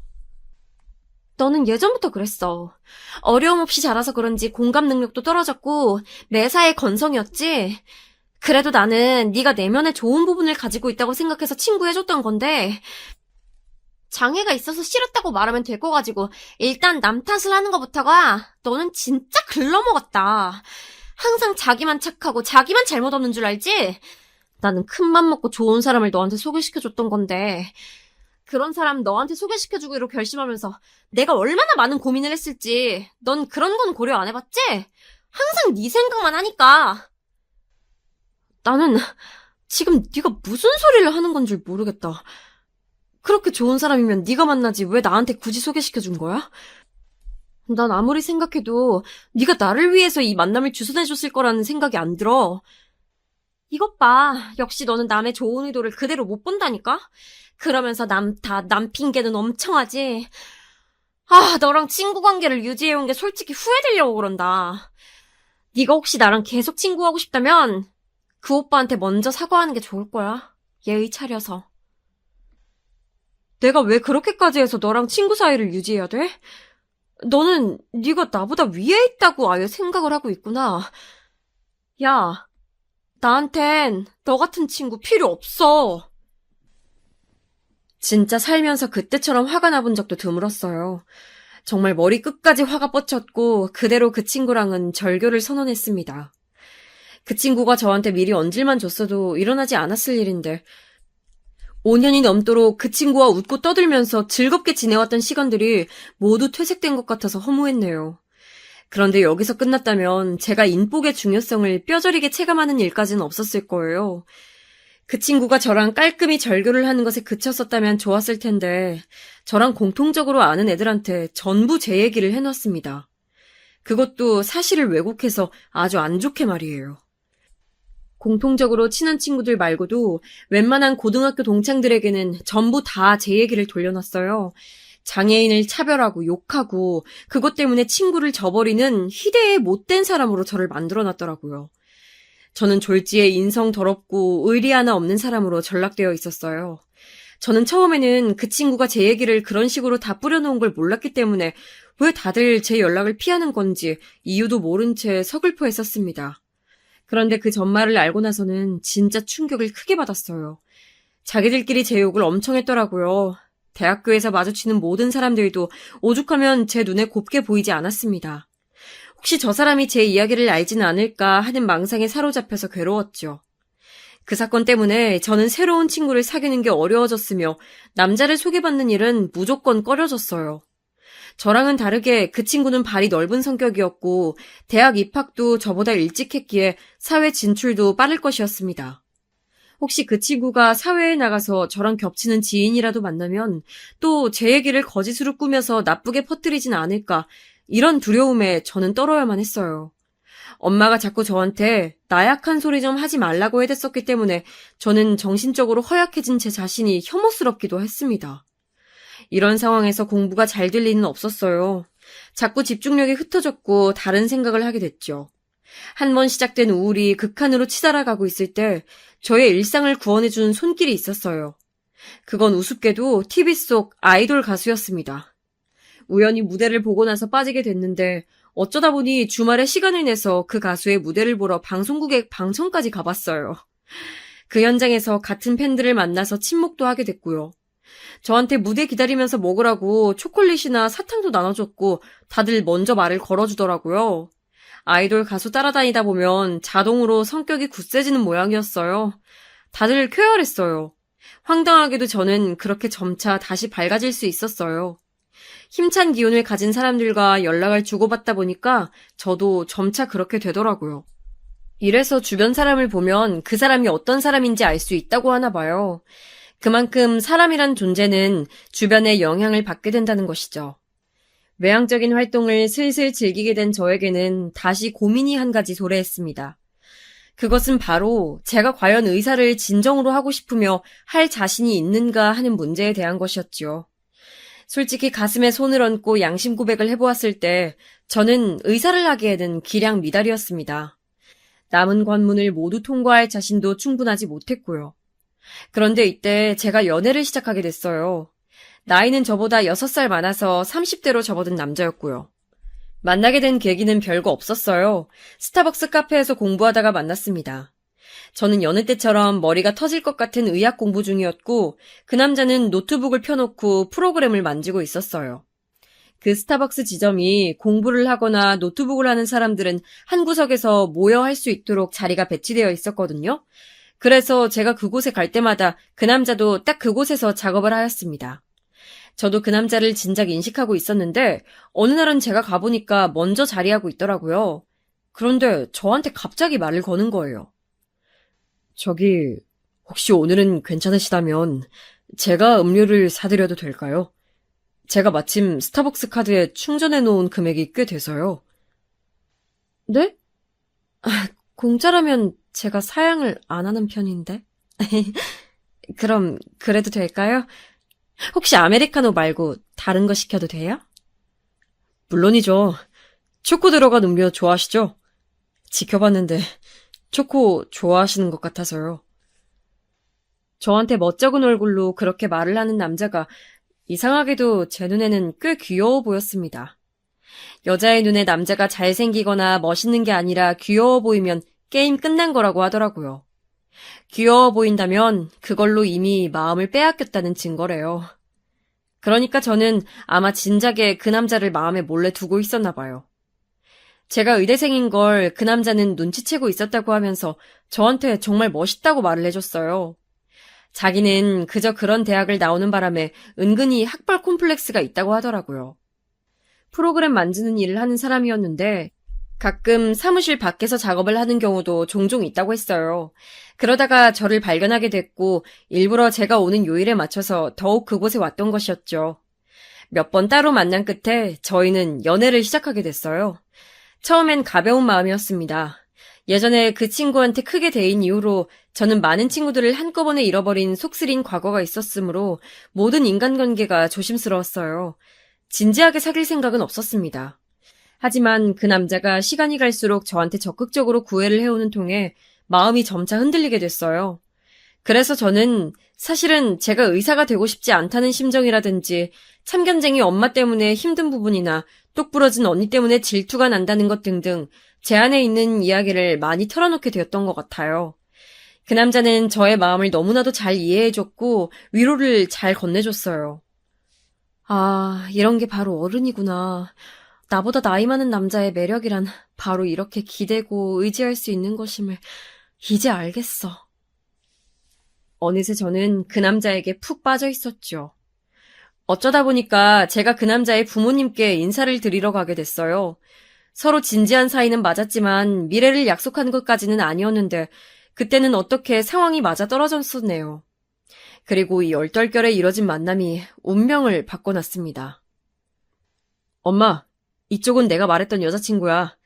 민희가 의사인 건 엄마도 알고 있지? 뭐? 그게 정말이야? 아, 의대생이라고 얼핏 그랬던 것 같아서 그때도 듣고 너무 좋았었는데. 아유, 의사라니 세상에 이게 웬 떡이람. 그 남자가 너무나도 태연하게 저를 의사라고 소개해버린 거예요. 저는 아직 의사가 아니었는데요. 그런데 그 남자의 어머님께서 너무 환하게 웃으시면서 좋아하시니까 정정할 엄두가 안 났습니다. 게다가 저의 당황스러운 기색을 눈치챈 그 남자가 저에게 얼른 귓속말을 해왔거든요. 어차피 의대생인 건 맞잖아. 우리 엄만 의학 공부했으면 다 의사인 줄 아는 사람이야. 굳이 맞니 아니니 따질 필요 없어. 오빠, 그래도 나한테는 미리 귀띔을 하지. 의사라고 그러니까 너무 좋아하시는 것 같아서 지금 좀 당황한 참이야. 우리 엄마가 의사라는 직업을 좋아하시나 봐. 나도 지금 처음 알았네. 그 남자가 웃으면서 그렇게 말을 하길래 그냥 그런 줄로 생각을 했어요. 분위기에 휩쓸려 버렸던 것이죠. 저희 집이 사는 동네를 들으시곤 그 어머님께서는 또다시 무척 반색을 하셨습니다. 집값이 비싼 데 산다면서 신이 나신 기색이었죠. 그때 저는 그걸 왜 칭찬 정도로 받아들였었나 모르겠네요. 그냥 홀렸었나 봐요. 원래는 이른 결혼 따위 제 인생 계획에서 없었건만 저는 그 남자와 결혼 이야기를 시작하게 됐습니다.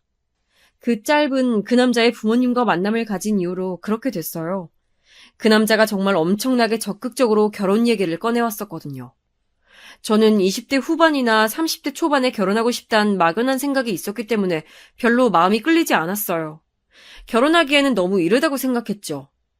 그런데 그 남자의 어떤 말 한마디가 저를 확 잡아챘습니다. 나랑 결혼하면 의사 안 해도 돼. 오빠, 그게 정말이야? 나 정식 의사까지 가는 길이 너무 고돼서 솔직히 주저앉고 싶은 마음인데 오빠랑 결혼하면 내가 의사의 꿈을 포기해도 된다고? 네가 미혼이니까 무작정 직업을 가져야 한다는 걸로만 생각이 돼서 그래.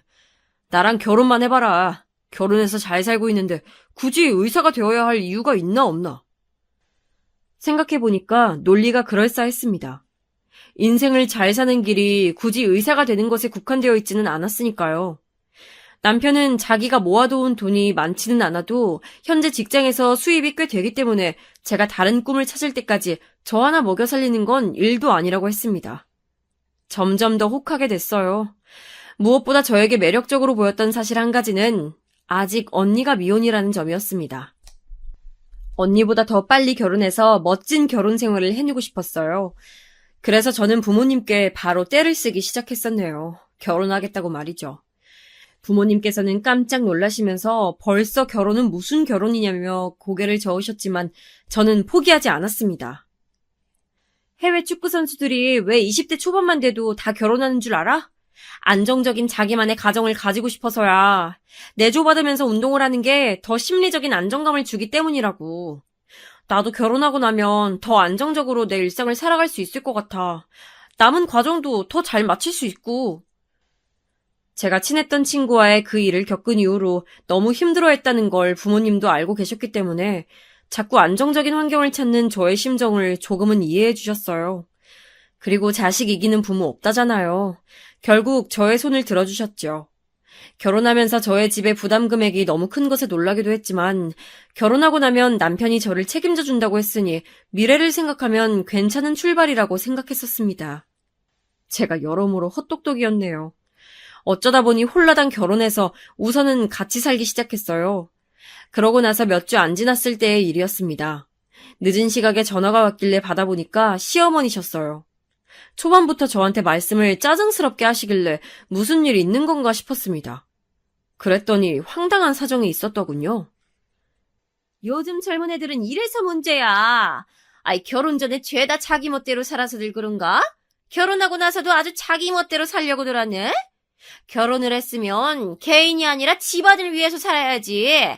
자기 혼자 편하게 살 거면 당최 왜 결혼을 하니? 안 그래? 어머님, 무슨 일 있으셨어요? 왜 그러시는지 전 이유를 잘... 오늘이 내 생일이었는데 너는 지금 해가 다 빠지고 밤이 되도록 네 시어미 생신날도 안 챙기고 있었니? 아이, 대체 어떻게 되어먹은 머리통이야?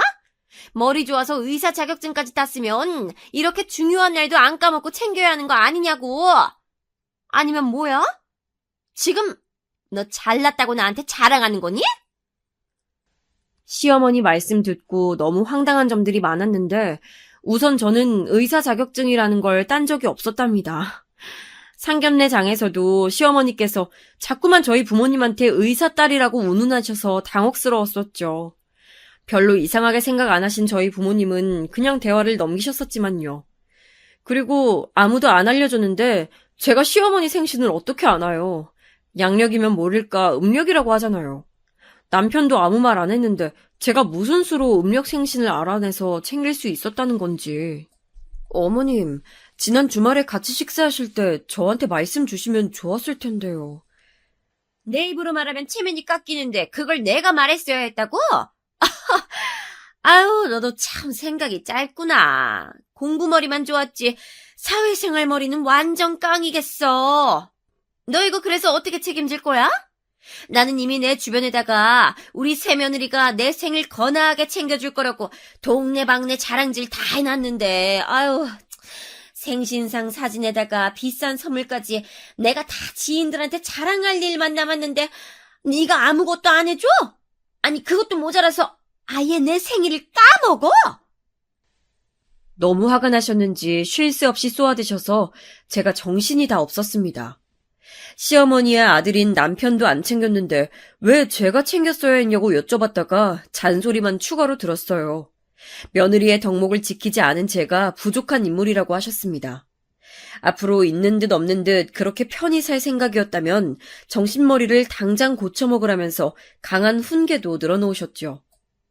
완전히 혼이 쏙 빠지는 경험이었어요. 그 순간에 제대로 못 받아치고 멍해 있었던 것이 나중에는 후회가 되더라고요. 결혼 전에 몇 번 뵙지 못하긴 했었으나 상견례 때 시어머니께서는 당신의 입으로 며느리한테 마음 넓은 시어머니가 되어주겠다고 분명 말씀을 해주셨거든요. 그게 뚜렷하게 기억이 나는데 결혼한 지 얼마 되지도 않아서 생신을 못 챙겼다며 저한테 불같이 화를 내시니 너무 당황스러웠고 사기를 당한 기분도 살짝 들었습니다. 주말도 아니고 평일이었건만 제가 그걸 어떻게 챙길 수 있었겠냐고요. 곱씹을수록 어이가 없었는데 남편한테서 왜 시어머니께서 그토록 열받아 하셨는지 이유를 들을 수 있었어요. 아, 그거 아무래도 엄마가 자기 지인분들한테 말을 다 해놔서 그럴걸. 우리 엄마가 남한테 보여주는 거 엄청 중요시하고 자랑하는 걸 원체 좋아하셔. 예전에 우리 집이 엄청 가난했었다고 내가 말했지? 그때 받았던 멸시가 두고두고 잊혀지질 않으신데 그래서 자꾸 그런 거에 집착하시나 봐. 그리고 사실 엄마가 전에 친했던 친구분들이 자기 뒷담화 하시는 걸 들으신 적이 있었어. 그것 때문에 엄청 충격이셨던 것 같더라고. 정말? 무슨 얘기를 들으셨길래 그래? 나도 친구 말 때문에 공경에 처해본 적이 있어서 몰입된다. 그게 무슨 얘기였냐면 우리 집이 부동산 하나 운 좋게 터져서 가난 벗어난 집이라고, 잘 쳐봐야 졸부라고, 천박해서 속빈 강정이라고. 이런 식으로 우리 집을 낮잡아 보면서 비꼬았나 봐. 엄마는 그거 몰래 들으시고 며칠 알아 누우셨었어. 그 다음부터는 명품 따지시고 우리 형제한테도 반드시 결혼하려면 집안 수준 높은 여자를 데려와야 한다고 강요하시고. 그래서 나도 네가 의대생이라서 솔깃했었던 거야. 알고 보니 시어머니께서는 보여지는 것에 굉장한 집착을 갖고 계신 분이었어요. 그래서 집안에서는 안 그럴지 몰라도 밖에 나가면 시아버지께서는 엄청난 애처가인 척 연기를 하셔야 한다고 했습니다. 남편은 시어머니의 요구에 따라서 엄마 바보인 아들인 것처럼 시어머니의 지인들 앞에서 과하게 행동한 적이 몇 번 있었다네요. 그랬더니 그분들이 다들 시어머니를 쳐다보면서 아들이 엄마 말이라면 꼼짝 못하나 보네. 정말 대단하고 부럽다. 이렇게 말을 하셨고 그로 인해 시어머니의 콧대가 엄청 높아졌었다는 겁니다. 그런 일화를 몇 개 듣고 나니까 시어머니께서 대략 어떤 스타일의 분인지 파악이 됐어요. 밖에 나가서 당신이 주인공으로 군림하고 여왕 대접받는 걸 무척 좋아하신다는 걸 알게 됐습니다. 시어머니께서 저를 단번에 며느리감으로 반기셨던 것도 저희 집안 식구들이 전부 다 고학력자인데다가 제가 의사라는 조건 때문이었어요. 사실 저는 정식 의사라고 하기엔 못했지만 남편이 사실을 정정하지 말라고 하는 바람에 계속 입을 다물었습니다. 시댁 집안 사람들은 대체로 가방끈이 짧았어요. 시어머니께서는 당신이 대졸이라고 하셨지만 알고 보니까 고졸이셨더군요. 아무튼 시어머니께서 보통 분이 아니라는 걸 알게 됐으나 그렇다고 해서 결혼 생활이 달라질 건 없었어요. 남편은 결혼하고 나면 제가 저의 꿈을 조차 자유분방하게 살아도 된다고 했고 저의 생활을 책임져 준다고 하였으므로 저는 그 말만 믿고 따르면 되는 일이었습니다. 하지만 상황은 제가 원하는 대로 흘러가지 않았어요. 제가 남편이랑 처음 만난 장소가 스타벅스 카페였는데 여기는 자체 결제 시스템이 있어서 휴대폰 앱에다가 따로 금액을 충전해놓고 사용할 수가 있거든요. 결제를 하면 그 앱 안에서 영수증이라든지 음료를 구입한 내역을 볼 수가 있어요. 그런데 문득 제가 어느 날 남편의 스타벅스 카드에 금액이 얼마 남았나 궁금해서 남편이 라면 끓이러 잠깐 일어난 사이에 남편의 휴대폰을 확인했습니다. 평소에는 휴대폰을 잠금 모드로 해놓으니까 제가 볼 수가 없었는데 타이밍을 잘 잡은 것이었죠. 그런데 스타벅스 결제 내역을 보니까 저희 신혼집 근처 지점에서 몇 번 사 먹었더라고요.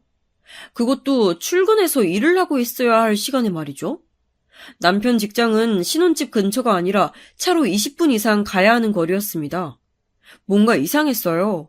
그래서 얼른 남편 휴대폰으로 이것저것 확인해봤는데 메시지하면서 이상한 내용을 발견하고 말았습니다. 퇴사 관련 안내였어요. 어라? 너 지금 내 폰 보고 있었어? 왜 남의 폰을 못 들어봐? 얼른 내놔! 왜 그렇게 깜짝 놀라? 오빠 내가 뭐 보면 안 되는 거라도 휴대폰에 들어있나 봐? 솔직하게 말하면 뭐라고 안 할게. 오빠 혹시 일 그만뒀어? 제가 침착한 표정과 말투를 한 채 물었더니 남편은 발뺌할 엄두조차 못 내고는 금세 수긍하였습니다. 사실 지난주에 퇴사를 했다고 하는 거예요. 저한테 한마디 상의도 없이 말이죠. 왜 그랬냐고 하니까 업무 내용이 너무 불규칙적이고 부당한 상황이 많이 일어나서 참다가 그만뒀다고 하더군요. 자기 변호를 주절주절 해대던데 저한테서 동정심을 유발하려는 의도가 보였습니다. 너무 어이가 없었지만 남편이 곧 취업할 거라고 말하길래 그냥 알겠다고 했어요. 그러나 다음 주가 돼도 또 그 다음 주가 돼도 남편이 취업은커녕 면접을 보러 다니지도 않는 것 같길래 슬슬 제 속이 타들어갔습니다. 오빠 결혼하면 나 생활비 다 쓰게 해준다더니 아직 한 번도 그렇게 안 해준 거 알지? 내가 취업하고 나면 그때부터는 아예 너한테 내 월급 싹 다 갖다 바칠 거야. 그러니까 나 믿고 조금만 기다려주라. 알았어. 근데 오빠, 어머님이 자꾸만 나한테 하루에 한 번씩 안부 카톡 보내라고 하시는데 나 이거 계속 해야 돼? 오빠는 안 하잖아. 자식도 안 하는데 며느리가 왜 해야 될까? 야, 그게 뭐가 어렵다고 그러냐. 별거 아니니까 그냥 해드려. 나는 자식이니까 평생 봐왔으니까 별로 감흥이 없으신 거고 너는 새로 들어온 식구니까 엄마가 너랑 더 가까이 지내고 싶으셔서 그러는 거야. 꿈보다 해몽이 따로 없네. 어머님께서 정말 그런 의도로 나한테 안부 카톡을 시키시는 거라고? 나는 왜 이게 어머님이 나보다 확실히 위에 있다는 것을 굳건히 하려는 서열 정리로 보일까? 그리고 언제까지 어머님이 나 의사라고 생각하시게 둬야 해? 어머님은 자꾸만 의사 며느리라고 말버릇처럼 말씀하시는데 나 이제 좀 부담스러워. 아직은 안 된다고 했잖아. 엄마는 나를 지금 의사 며느리 데려온 똑부러지고 귀한 아들이라고 생각하고 있는데 그런 환상을 어떻게 깨트리냐? 절대 그럴 수 없어. 밝힐 때 밝히더라도 아직은 아니야. 그냥 의사라고만 하면 되는 건데 어려운 거 아니잖아. 의사일 배운다는 핑계로 매일 바쁜 척하고 그래서 우리 엄마도 자주 안 볼 수 있는 건데 이게 너한테 손해는 아니잖아. 그치? 남편이 구구절절 말을 해대는 게 별로 영양가 없는 소리라는 건 알았지만 저는 생각하기 피곤하다는 핑계로 그걸 더 깊게 파진 않았습니다. 시간이 알아서 해결해주겠지 하는 안일한 마음으로 넘겼어요. 하지만 상황은 점입가경이었죠. 그 뒤로 한 달이 지나도록 남편은 취업을 하지 못하였으며 저는 제 돈으로 생활을 해나갔습니다. 결혼하고 나서 남편한테 따로 돈을 받아본 적이 없었어요. 제가 슬슬 눈치를 줬더니 그때마다 남편이 내세운 건 당사자가 가장 힘들다는 얘기였습니다. 너도 속이 터지겠지만 당사자인 나만큼 네가 힘들겠어. 더 좋은 곳에 들어가기 위해서 매일을 고민하고 머리를 싸매고 있는 나의 고충을 네가 이해나 할 수 있겠냐고. 아, 나 너무 힘들다. 그러니까 가만히 있어도 힘든 나를 네가 굳이 보챌 것까진 없어. 남편이 저를 가르치듯 그런 식으로 말을 하니까 듣는 저는 기가 막혀왔어요. 이게 도대체 정상적인 결혼 생활이 맞는가 하는 의구심까지 들기 시작했습니다. 결혼한 언니들이 하나같이 결혼은 늦게 하고 혼인신고는 더 늦게 하라는 말을 왜 하는지 비로소 이해가 되었어요. 저는 가슴이 답답해서 미칠 와중이었는데 시어머니의 체근은 하루도 빠지지 않고 이어졌죠.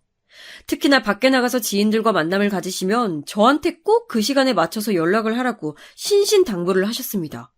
전화를 하면 더 좋고 그게 안 되면 카톡이라도 꼭 보내라고 하셨어요. 그 이유가 뭐냐면 다른 사람들이 보는 앞에서 의사 며느리한테 존경받는 시어머니라는 걸 너무나도 알리고 싶어 하셨기 때문입니다.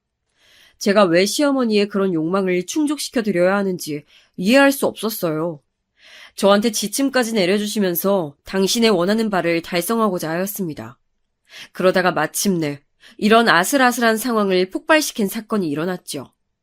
저한테 일요일 낮에 시간 되냐고 시어머니께서 진짜 한 100번은 물어보셨을 거예요. 늦은 점심 식사하자고 그러셨거든요. 하도 성화를 부리셔서 알겠다고 답변을 드렸습니다. 몇 번이나 답변을 해드렸고 그 당일에 식당으로 가봤더니 엄청 큰 곳이더라고요. 식당이 2층짜리였는데 도착해서 시어머니께 전화를 걸어봤더니 2층 룸으로 올라오더라고 하셨습니다. 이때부터 왠지 싸한 기분이 들었어요. 제가 도착한 곳은 2층 룸 단체석이었습니다. 맙소사, 시어머니께서 동창 모임을 가지고 계셨던 거예요.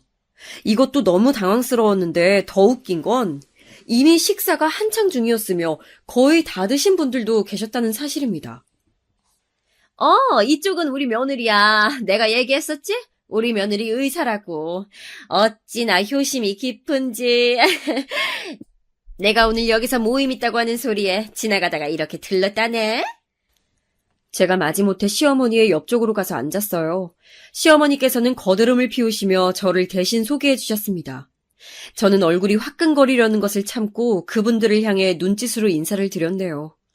같은 테이블에 앉으신 분들이 저 먹을 것을 챙겨주시면서 식사 다 끝나가는데 와서 어떡하냐고 걱정스러운 투로 말씀을 주셨어요. 그랬더니 옆에서 시어머니가 하시는 말씀이 에이, 괜찮아. 우리 의사 며느리는 그냥 나 잠깐 보러 온 거지. 여기 본격적으로 밥 먹으러 온 거 아니야. 나 챙겨주러 온 거지? 그치? 저를 당신의 충실한 종처럼 포장을 하셨어요. 시어머니께서는 동창들 앞에서 당신의 모습이 무려 의사 며느리로부터 절대적인 순종을 얻어낸 위대한 시어머니처럼 비치기를 바랐던 것입니다. 진짜 머리가 어지럽더라고요. 제가 별말 안 하고 고개만 주걱거리니까 거기 계신 분들은 의사 며느리면 똑똑할 텐데 정말 대단하다면서 그런 잡담들을 나누셨습니다. 저는 어떻게든 빨리 이 자리가 피하기만을 바랐죠.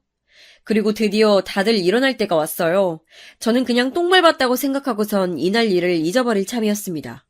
시어머니께서 저에게 주문서를 쥐어주시기 전까지는 그러했죠. 어머님, 이거 계산대에 가져가는 건데. 이거 왜 저한테 주세요? 계산 네가 할 거지? 하여간에 시어머니 기 살려주는 데는 의사 며느리가 최고라니깐. 시어머니께서 유쾌하다는 듯이 깔깔 웃으셨는데 제가 너무 황당해서 그 주문서를 보니까 와, 금액이 엄청나더군요. 비싼 메뉴를 파는 집 다 왔습니다. 얼추 200만 원은 나올 금액이었는데 그걸 저한테 떡하니 맡기신 거예요. 200만 원? 물론 큰 돈이죠. 아무리 단체 주문이었다고 해도요. 하지만 제가 200만 원을 결제할 재력이 없는 건 아니었습니다. 그럼에도 주문서를 쥔 제 손이 떨려왔던 건 참을 수 없는 모멸감 때문이었어요. 마치 옛날에 저를 소개팅 건수로 농락했던 그 친구에게 겪은 수모 속으로 돌아간 듯한 기분이었습니다. 사람 하나를 바보 만든 점에서는 그때나 이때나 동일하였으니까요. 그런 제 기분을 모르신 시어머니께서는 동창분들과 걸음을 옮기시며 이번에는 당신의 자랑스러운 아들에 대해 떠드셨습니다. 의사 며느리를 데려온 당신의 아들이 프로그램 개발하는 회사를 다니면서 엄청난 연봉을 받고 있는 인자라며 즐겁게 자랑하셨어요. 결혼하고 나서 저에게 10원 한 장 쥐어준 적 없었던 남편. 갑자기 제 머리 뚜껑이 열렸습니다. 저는 성큼성큼 걸어가서 1층에 다다른 시어머니를 앞질렀어요. 그리고는 그 손에 주문서를 쥐어드렸죠. 사실 저 의사 아니에요. 그동안 어머님 속여서 죄송했습니다. 의사가 아니라서 밥값 결제는 못 해드릴 것 같네요. 제가 또렷한 목소리로 외치자 순간 정적이 흘렀어요. 잡담을 나누고 계셨던 시어머니의 동창분들이 전부 얼음처럼 굳어버려선 저만 쳐다보셨죠. 시어머니께서는 의외의 상황에 놀라 사색이 되어 계셨습니다. 네가 의사가 아니라고? 세상에 그게 무슨... 지금까지 그럼 계속 의사로 근무하고 있던 게 아니었어? 저는 속일 생각이 없었는데 어머님의 귀한 아드님께서 자꾸 의사라고 우기라고 하는 바람에 장단을 맞추다 보니 여기까지 와버렸어요. 죄송해요. 체면, 보여지는 것을 중시하는 시어머니께서 당신의 동창들 앞에서 망신을 당하고 계셨으니 그 심정이 오죽했겠나요. 낯빛이 말도 아니었습니다. 이윽고 상황 판단을 완벽히 마치신 시어머니께서는 저에게 삿대질을 날리셨어요. 나한테 감히 사기를 쳐? 우리 아들이 거짓말을 시켰다고? 그거야말로 거짓말이구나. 잘 나가는 내 아들 앞길을 네가 가로막았겠다. 가로막다니요? 본인 혼자서 고꾸라지던걸요?